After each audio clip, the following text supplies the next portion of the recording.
Not easy being a copper. Take the weekend's football. For many England fans, it was a chance to party. For police officers, it was a looming public order problem. Sure enough, once the drink kicked in, the police had to step in too and make 86 arrests, and that was just in London. After a day dealing with the sorts of horrors and scumbags that only police officers get to see, you can imagine why some of them want to get it off their chest. In recent years, there's been a sharp growth in the number of officers who talk about their experience of frontline policing online, mainly on Facebook and Twitter. But senior officers say things are getting out of hand. They're worried that the strict rules that govern the reporting of crimes and guarantee fair trials are potentially being undermined.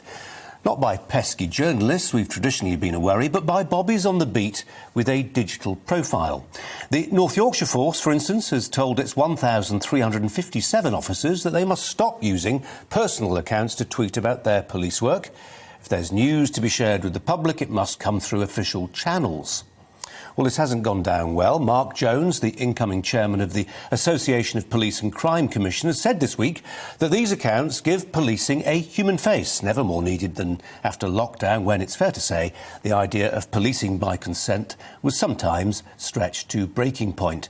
Just using what he describes as sterile corporate accounts is, he says, a mistake. Well, for me, this row poses another question. Do we want our taxpayer-funded police officers to be mute enforcers of the law, or give them the freedom to reveal their personalities? Well, let's turn the clock back to 2008 and a different Yorkshire police force. The setting was the steps outside Leeds Crown Court and the trial of a criminal who had scandalised her community. This was the case of Karen Matthews. If you remember it, she'd just been convicted of kidnapping her own child. Matthews had seen the public's reaction to the disappearance of Madeleine McCann and decided, along with her odious boyfriend, that it was a way of making money.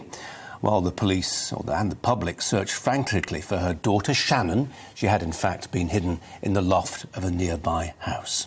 Well, the investigation cost West Yorkshire Police some £3.2 million, and it was obvious there was a lot of public interest as the verdict was delivered. I was on air at Sky when a detective superintendent gave a statement to the waiting cameras.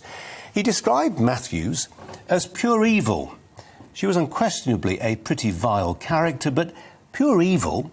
At the end of the day, this wasn't the Yorkshire Ripper we were talking about, but a pathetic, amoral, weak-willed, not terribly clever mother of five. Pure evil, pure hyperbole.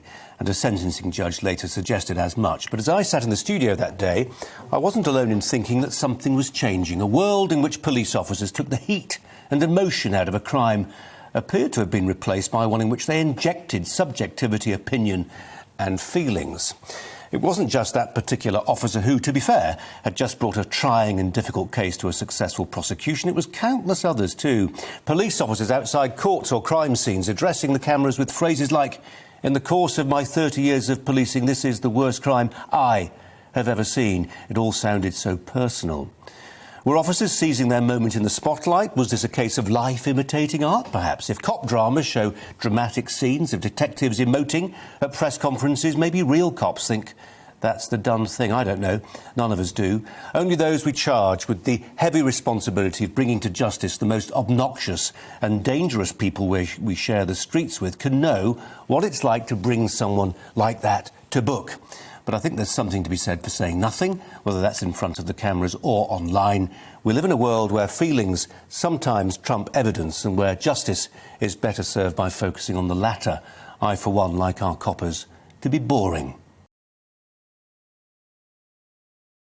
Welcome to the GB News YouTube channel. You can watch us live 24 hours a day, catch up on your favourite shows and join in the conversation in the comments below. Don't forget to subscribe and you'll never miss any of our exclusive content.